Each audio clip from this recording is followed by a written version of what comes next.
মানুষের বাসায় গিয়ে 20 লক্ষ টাকা দাবি করছে। তুমি তুমি তোমারে কে বলছে ওনার বাসায় রাতের 11টা বাজে যাইতে? যাওয়ার জন্য না, আমার বাসা হচ্ছে আমার শেরেবাংলা রোড পানির পাম্প।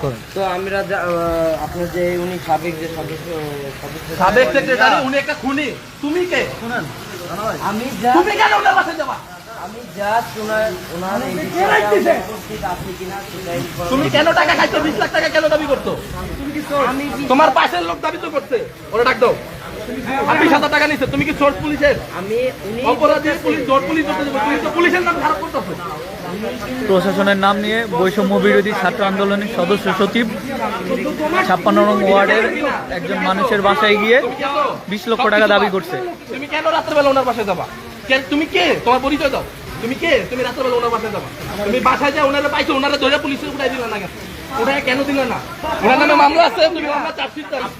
এই আপনারা যে বাসায় যা ধমকে আসছে, তুই কে? তুই কে?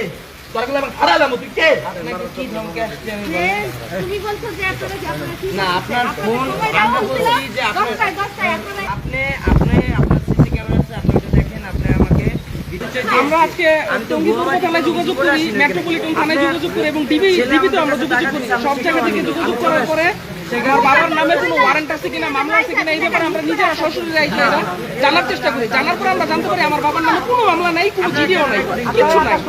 আওয়ামী লীগ খেতাইতেছে ভালো কথা, কিন্তু আমার কাছে ঝুট চাই কেন? মানব বন্ধন তাই আমার কাছে ঝুট চাই কেন? আমি বললাম আরে ভাই আমি তোর জানি না। একটু আগে তো পুলিশও বললো ওনারা পরিচয় দেয়, আমি বৈষম্য সত্যি ভাই বেটা বৈষম্যের আমি কি বৈষম্য কিছু সত্যি তুই বৈষম্যের কমিটি আছে এখন? ওনার বাসায় যাওয়ার এই যে ওনার বাসায়, ওনাদের বাসায়, ওনাদের বাসায়, হ্যাঁ। ওনাদের বাসায় বলো। কথা হচ্ছে সেখানে যাওয়া হয়েছে একটা ইনফরমেশনের ভিত্তিতে যে ইনফরমেশনটা কে দিছে? সোর্সটা কে? আমি বলি যে কোনো ছাত্রই দেখ বা যেই দেখ দিছে। হ্যাঁ, ছাত্র দিছে। ওনার নামে কোনো মামলা ছিল? মামলা ছিল কিনা প্রশাসনে? আমি বলি, আমার বিষয়টা আপনি শুনতে হবে। হ্যাঁ। সেখানে আমি যাই, সেখানে যাই আমরা ওইখানে ওয়েট করি প্রথমে। আচ্ছা আচ্ছা আচ্ছা, দাঁড়ান। কোনো যদি কেউ ক্রিমিনাল থাকে তার বিরুদ্ধে মামলা ছাড়া তার বাসায় তো যাওয়া দূরের কথা, তার বিপক্ষে কোনো ব্যবস্থাই নেওয়া যায় না। সেই ক্ষেত্রে আমরা ডিএমপিতে যোগাযোগ করছি, ডিএমপিতে ক্লিয়ার করা ওনার নামে কোনো মামলা নেই, কোনো জিডি নেই, কিচ্ছু নেই। তাহলে ওনার বাসায় কেন গেছেন আপনারা? সেটা থেকে উনি আর রাজনীতিতে সক্রিয় ছিল না। যাই, আমার কথা শুনুন।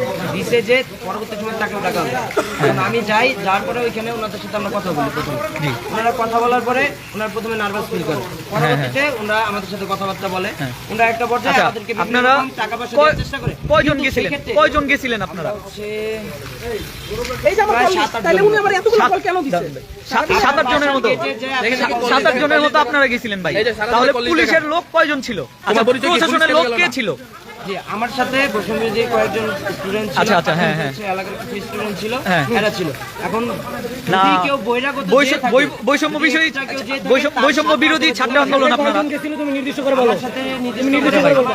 চারজন গেছিল। আচ্ছা, 4 জন গেছিল। আপনারা স্টুডেন্ট, বৈষম্য বিরোধী ছাত্র আন্দোলন, কিন্তু আপনারা হুট করে কার বাসায় গেছেন প্রশাসন ছাড়া? প্রশাসন ছাড়া আপনারা গেছেন। প্রশাসনের কে ছিল? নাম বলেন।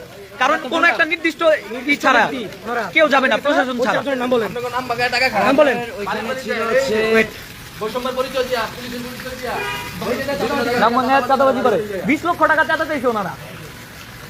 আমাদের বাসায় ওনারা প্রথমে দুজন আসে, বাসা ভাড়ার কথা বইলা। প্রথমে বলে যে বাসা ভাড়া নিবে, হ্যাঁ, যে বাসা ভাড়া নিবে, হ্যাঁ। এই কথা বইলা তারা বাসার ভিতরে ঢুকে দুইজন। হ্যাঁ। তাদের পিছনে পিছনে আরো কয়েকজন ঢুকে, এই যে আমার এই যে CCTV ক্যামেরা, হ্যাঁ। তারা একজন একজন করে ঢুকে, প্রায় 8-10 জন ভিতরে ঢুকে। হ্যাঁ, ঠিক আছে, এই যে এই যে হলুদ কালার গেঞ্জি পরা, এই যে এই যে হলুদ কালার গেঞ্জি, এটাই উনি। এই যে হলুদ কালার গেঞ্জি পরা, এটাই উনি। রাত্রে এই যে এবং আপনার বাবার সাথে ছবিটা দেখান।